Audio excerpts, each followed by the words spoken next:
Film अभिनेता सुशांत सिंह राजपूत के मौत की जांच अब सीबीआई करेगी।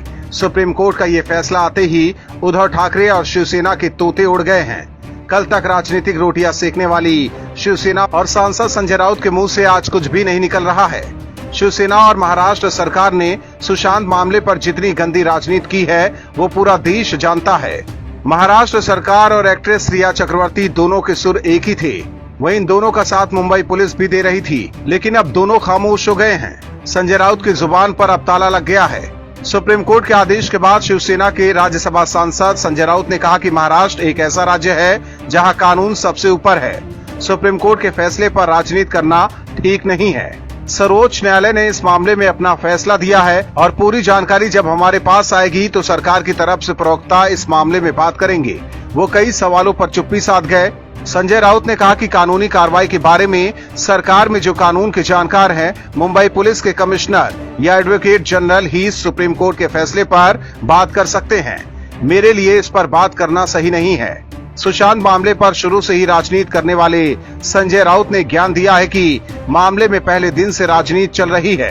अब राजनीति बंद होनी चाहिए। उन्होंने कहा कि अब सुप्रीम कोर्ट ने इस पर फैसला लिया है तो सरकार फैसले का आदेश पढ़ने के बाद फैसला करेगी। दरअसल ये वही संजय राउत हैं जो सुशांत सिंह राजपूत के मामले में लगातार विवादित बयान देते रहे थे। राउत ने 9 अगस्त को सामना में लिखे संपादकीय में कहा था कि सुशांत के पिता ने दूसरी शादी की थी और सुशांत के अपने पिता से रिश्ते अच्छे नहीं थे, इसी वजह से वो परेशान रहते थे। इसके अलावा संजय राउत ने कई गंभीर आरोप लगाए थे। इसके बाद संजय राउत पर माफी मांगने का दबाव पड़ा, लेकिन उन्होंने माफी नहीं मांगी। हालांकि सुप्रीम कोर्ट का फैसला आते ही अब राउत का मुंह भी बंद हो गया है और लोगों को सीबीआई से उम्मीद भी जग गई है। बस इंतजार है उस दिन का जब सीबीआई दूध का दूध और पानी का पानी करेगी।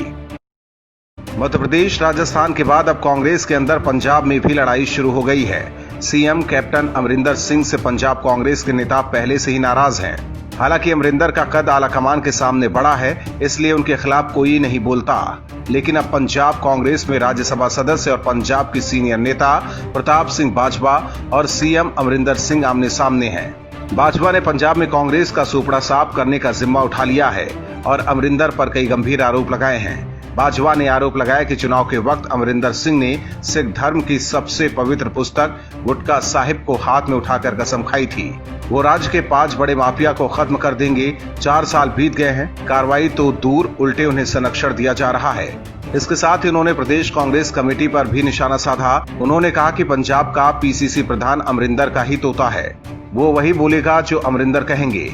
प्रताप सिंह बाजवा ने कहा कि अगर अमरिंदर पार्टी का चेहरा बने रहे और अगला चुनाव इन्हीं के नेतृत्व में होता है तो लिख कर ले लीजिए, पार्टी की 10 सीट से ऊपर नहीं आएगी। कांग्रेस पंजाब से हमेशा के लिए खत्म हो जाएगी। उन्होंने कहा कि अमरिंदर की आदत है कि राज्य में जब पार्टी चुनाव हार जाती है तो 4 साल मौज करते हैं, 5वें साल चूड़ीदार पैजामा पहनकर आगे आ जाते हैं। लगातार 2 चुनाव हारने के बाद जब राज्य में पार्टी बिल्कुल खत्म हो गई थी तो आलाकमान ने मुझे 2013 में चेहरा बनाया। 2017 के चुनाव के लिए मैंने पूरी ताकत से पार्टी को खड़ा किया। हालांकि पंजाब में कांग्रेस नेताओं और अमरिंदर सिंह से टकराव कोई नई बात नहीं है। इससे पहले बीजेपी से कांग्रेस में शामिल हुए नवजोत सिंह सिद्धू से भी अमरिंदर की खटक चुकी है, लेकिन सीएम अमरिंदर के दबाव के आगे पार्टी ने सिद्धू को ही पीछे धकेल दिया। उसके बाद से ही सिद्धू को भवन में चले गए हैं। खबर तो ये भी है कि सिद्धू अब कांग्रेस को छोड़ दूसरी पार्टी में जा सकते हैं।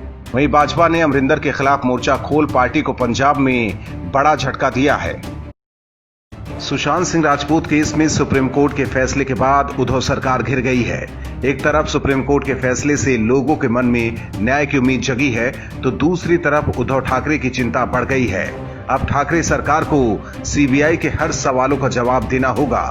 पूछताछ में मुंबई पुलिस और महाराष्ट्र सरकार को सहयोग करना होगा। हालांकि उद्धव ठाकरे के लिए सबसे बड़ी चिंता इस बात की है कि एनसीपी प्रमुख शरद पवार के पोते पार्थ पवार ने सुप्रीम कोर्ट के फैसलों पर खुशी जताई है और विरोधी इसे मुद्दा बनाकर उद्धव ठाकरे को घेरेंगे। एनसीपी प्रमुख शरद पवार के पोते ने सत्यमेव जयते कहा है। एनसीपी नेता और शरद पवार के पोते पार्थ पवार ने सुप्रीम कोर्ट के फैसले के बाद ट्वीट कर लिखा, सत्यमेव जयते। वो पहले भी सुशांत केस की जांच सीबीआई को सौंपने की वकालत कर चुके हैं। उन्होंने उद्धव ठाकरे सरकार से कहा था कि सुशांत की मौत की जांच सीबीआई को सौंप दे। मुंबई पुलिस की क्षमता पर किसी को शक नहीं है, लेकिन इस मामले की जांच में ढिलाई बरती जा रही थी। ये दिख रहा था, कारण सरकार जाने। इसके बाद से ही पवार परिवार के घर में भी कलेश बढ़ गया था। दादा शरद पवार ने पार्थ को सरेआम फटकार लगाई थी, जिसके बाद से कयास लगाया जा रहा है कि पार्थ अब अलग रास्ता अख्तियार कर सकते हैं। इस बीच पार्थ का सुप्रीम कोर्ट के फैसलों के बाद ट्वीट करना इशारा कर रहा है कि पवार परिवार के घर में सब कुछ ठीक नहीं है। वहीं इस मामले में महाराष्ट्र के डिप्टी सीएम अजित पवार की खामोशी पर भी सवाल उठ रहे हैं। अगर पवार परिवार के घर में मचा सियासी गदर शांत नहीं हुआ तो उद्धव ठाकरे की मुश्किलें बढ़ सकती हैं। दरअसल सुशांत सिंह राजपूत केस में शुरुआत से ही मुंबई पुलिस की जांच पर सवाल उठ रहे हैं। सुशांत के परिवार ने भी मुंबई पुलिस की जांच पर भरोसा न करते हुए रिया चक्रवर्ती के खिलाफ बिहार पुलिस में एफआईआर दर्ज कराई। इसके बाद महाराष्ट्र पुलिस और बिहार पुलिस भी आमने सामने आ गई। मुंबई पुलिस के 2 महीने तक केस में एफआईआर दर्ज नहीं करने पर सवाल उठे। महाराष्ट्र में सुशांत सिंह राजपूत की हत्या की जांच अब सीबीआई करेगी। शिवसेना को सुप्रीम कोर्ट ने बड़ा झटका दिया है। माना जा रहा है कि ये शिवसेना की बड़ी हार है और बिहार सरकार की जीत है। सुप्रीम कोर्ट के फैसले के बाद से ही उद्धव ठाकरे और उनकी सरकार पर विपक्ष ने हमला तेज कर दिया है, जबकि उद्धव ठाकरे और उनकी सरकार अब भी मुंबई पुलिस का गुणगान करने में जुटी है। सुशांत सिंह मामले को लेकर सबसे ज्यादा फजीहत शिवसेना सांसद संजय राउत की हुई है। राउत के बयानों से सुशांत का परिवार भी आहत हुआ था और राउत लगातार सीबीआई जांच का विरोध कर रहे थे, लेकिन सुप्रीम कोर्ट का फैसला आते ही अब राउत कह रहे हैं कि इसकी स्क्रिप्ट पहले से लिखी गई थी। संजय राउत ने कहा कि महाराष्ट्र में कानून की व्यवस्था सबसे ऊपर है।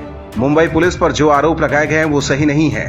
बीजेपी की ओर से गृह मंत्री अनिल देशमुख का इस्तीफा मांगने पर शिवसेना नेता संजय राउत ने कहा कि अगर इस्तीफे की बात निकलेगी तो दिल्ली तक जाएगी। सोच समझकर लोगों को टिप्पणी करनी चाहिए। शिवसेना नेता संजय राउत ने कहा कि सीबीआई जांच की सिफारिश एक राज्य के अधिकार के ऊपर आक्रमण है। पश्चिम बंगाल हो, चाहे झारखंड हो या चाहे मध्य प्रदेश हो, अगर मुंबई में घटना हुई है तो इसकी जांच मुंबई पुलिस करेगी। शिवसेना नेता संजय राउत ने कहा कि सुप्रीम कोर्ट का फैसला सिंगल बेंच ने दिया है, इसको हम डबल बेंच में ले जाने की मांग कर रहे थे, लेकिन अगर स्क्रिप्ट पहले से तय है तो अब माथापच्ची करने से क्या फायदा है। दरअसल सुप्रीम कोर्ट ने केस की जांच का अधिकार सीबीआई को दिया है। लंबे समय से सुशांत का परिवार और उनके फैंस सीबीआई जांच की मांग कर रहे थे। सुप्रीम कोर्ट ने बिहार में दर्ज एफआईआर को सही ठहराया है, साथ ही मुंबई पुलिस को जांच में सहयोग करने का आदेश दिया है। इसके बाद से ही महाराष्ट्र सरकार को डर सताने लगा है कि कहीं अब उनकी पोल न खुल जाए। कांग्रेस पार्टी के अंदर अध्यक्ष पद को लेकर जारी खींचतान खत्म होने का नाम नहीं ले रहा है।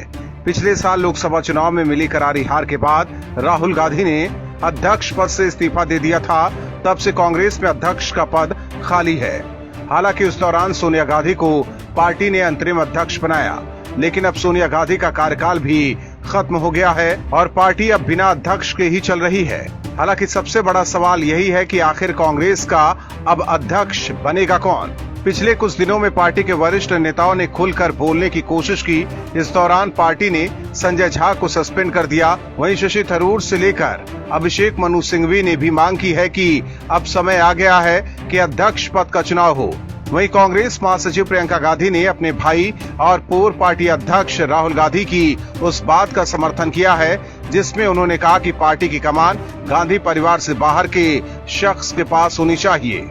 उन्होंने कहा कि जैसा राहुल ने कहा कि गांधी परिवार से किसी को पार्टी का अध्यक्ष नहीं होना चाहिए।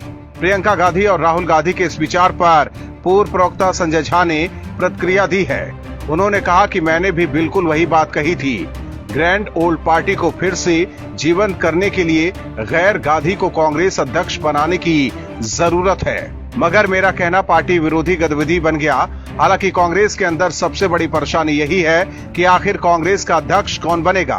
प्रियंका और राहुल तो बस बाहर बयान दे रहे हैं, लेकिन क्या सोनिया गांधी और गांधी परिवार के करीबी गैर गांधी परिवार के अध्यक्ष को स्वीकार करेंगे? सबसे बड़ा सवाल तो यही है। Bureau report, OMH news. और भी वीडियोस देखने के लिए चैनल को सब्सक्राइब करें और बेल आइकन को दबाएं।